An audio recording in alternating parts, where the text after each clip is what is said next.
Se você não foi uma criança que cresceu estudando com tutores dentro da sua mansão e pelo menos alguma vez na vida já precisou fazer xixi na escola, eu aposto que você já ouviu falar da lenda da loira do banheiro. E mais, eu até aposto que algumas vezes você já segurou o xixi com medo de usar o banheiro por causa dela. Olá, eu sou a Ká e no vídeo de hoje eu te conto a lenda da loira do banheiro, uma história que já assombrou muitas infâncias. E por mais que algumas pessoas confundam com a história da Bloody Mary, a loira do banheiro ela é todinha nossa, ela é brasileiríssima. Mas antes de você chutar a porta 3 vezes, dar 3 descargas e falar 3 palavrões, eu te convido a se inscrever aqui no canal e ativar o sininho. Assim, toda vez que sair um vídeo novo, você vai ser avisado. E se você gosta de casos sobrenaturais, histórias de terror e lendas urbanas, esse é o lugar certo para você. Então corre para acender a luz, trancar a porta, deixar o like nesse vídeo e sem mais delongas, bora abrir esse dossiê. A lenda da loira do banheiro surgiu lá no século XIX e não levou muito tempo para tomar aí o imaginário de muitas crianças e adolescentes, se espalhando através de várias escolas brasileiras. Ela é descrita como o espírito de uma jovem loira com algodão no nariz, na boca e na orelha e que aparece depois de ser invocada através de um ritual. Esse rito ele varia, de escola para escola e ele pode incluir aí chutar a porta do banheiro, chamar o nome dela 3 vezes na frente do espelho, dar a descarga, falar palavrão, às vezes até tudo isso junto e misturado. Eu lembro que na minha escola, uma das etapas desse rito incluía pegar o cabelo, 3 fios de cabelo de uma loira. Então, por algum motivo, eu passei a acreditar que a loira do banheiro só atacava garotas que fossem loiras e eu me sentia super segura ali no rolê. Parece que a burra era eu, não é mesmo? Bom, algumas das características tanto do espírito quanto desse rito de invocação, eles foram importados da lenda da Bloody Mary, Porém, a lenda da loira do banheiro, ela é real e documentada. A lenda, ela teria surgido da história da Maria Augusta de Oliveira Borges, nascida no final do século XIX em Guaratinguetá, São Paulo. Ela era filha de um homem muito influente, Francisco de Assis de Oliveira Borges, que era ninguém mais, ninguém menos do que o Visconde de Guaratinguetá. Quando a Maria Augusta ela estava ali com seus 14 anos, um belo dia, não tão belo dia, o pai dela olhou para ela e pensou, essa garota tá ficando velha, Tá na hora de casar ela com alguém.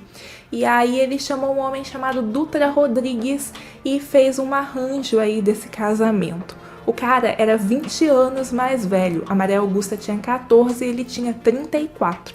Então eu não preciso nem dizer, o quanto esse casamento foi infeliz para essa garota. Em 1888, o pai da Maria Augusta, o Visconde, ele veio a falecer.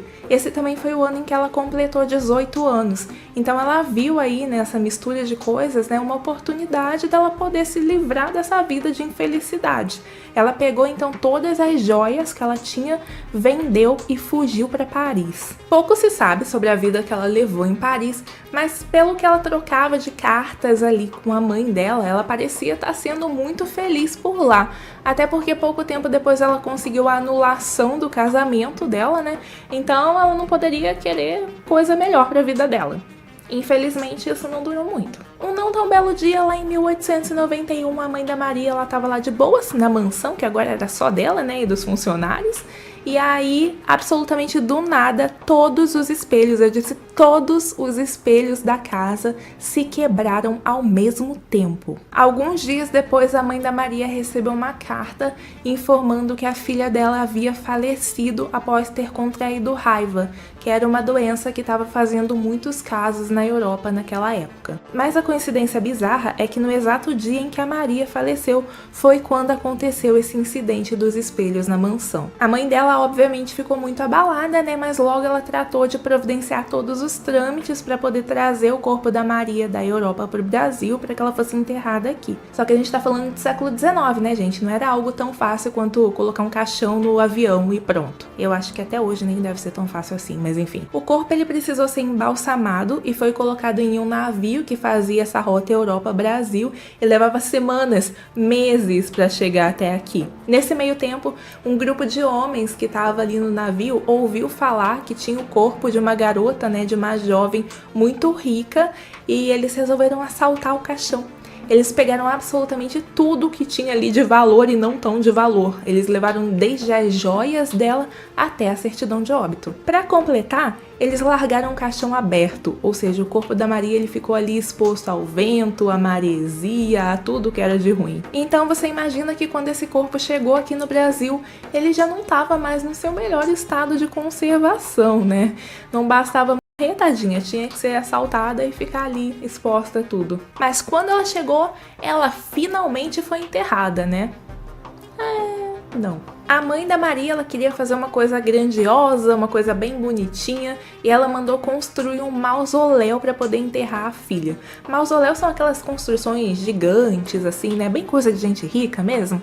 E aí, ela pediu que construísse esse mausoléu, só que ele levou meses para ficar pronto. E mesmo depois que ele ficou pronto, a mãe meio que tinha se apegado ali ao cadáver da filha e não queria enterrar. Nisso, se passaram 8 meses. E aí você me pergunta, mas o que foi do corpo da Maria, né, durante esses 8 meses? E eu te respondo, ele ficou exposto dentro de uma redoma, um caixão ali de vidro, lá na mansão mesmo. A mulher não tinha paz nem depois da morte. Não me espanta que ela tenha decidido ficar por aqui para assombrar as pessoas. Nesse ponto, a Maria ela já estava puta, porque tudo que ela queria da vida era a morte, ela queria ser enterrada, então ela realmente começou a assombrar a mansão.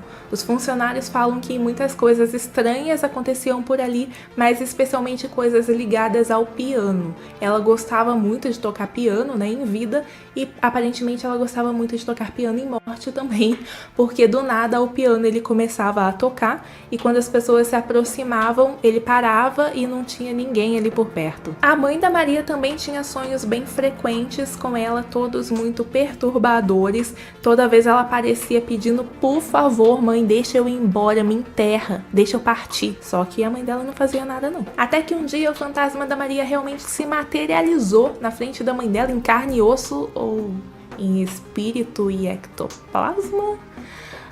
Enfim, ela apareceu lá e falou, tô cansada, me deixa embora, me enterra, o que eu preciso fazer mais? Então finalmente a mãe dela resolveu atender o pedido e enterrou a Maria no mausoléu. Só que esse é apenas o começo da lenda da loira do banheiro. Em 1902 a família da Maria resolveu se desfazer da mansão.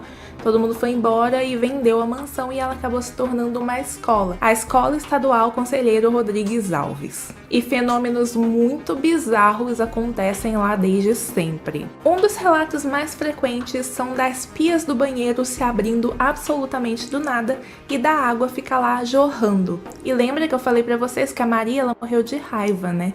E um dos sintomas de quem contrai essa doença é uma sede incontrolável. Como se não bastasse, em 1916 um incêndio começou do nada. Até hoje não se sabe ao certo como esse incêndio começou na escola. Os bombeiros eles foram chamados e quando eles chegaram lá, eles falaram que ao entrar, né, na escola, eles sentiram um cheiro muito forte de um perfume feminino se misturando ao cheiro da fumaça e que eles também podiam ouvir o piano tocando. A escola ela precisou ser reconstruída, né, depois desse incêndio, mas por algum motivo decidiram manter o piano da Maria lá.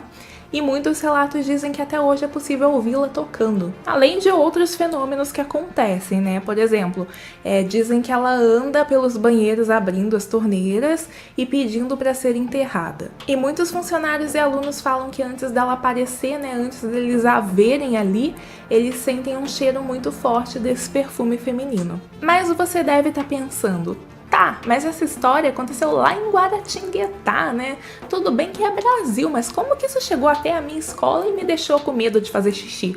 A não ser que você seja de Guaratinguetá, aí você não vai estar pensando isso. Bom, mas o fato é que, como toda boa lenda, a história da loira do banheiro, ela se disseminou pelo Brasil no famoso boca a boca. Sem contar que essa história, ela tinha um lado positivo ali para as pessoas que administravam as escolas, né? Porque para pensar comigo, como todo bom aluno que já matou aula uma vez na vida dentro da própria escola, qual é o local melhor ali, mais escondido, mais adequado para se fazer isso? O banheiro. Então, se você tem medo de ir até o banheiro, automaticamente você vai repensar se realmente vale a pena matar a aula. Ou não, né? Visto que eu acho que muita gente já deve ter tentado invocar a loira do banheiro, inclusive eu. Mas você já tentou? Me conta aí nos comentários. Aproveita também para deixar o seu like nesse vídeo e se você ainda não é inscrito no canal, já sabe o que fazer, né? E eu te vejo no próximo vídeo.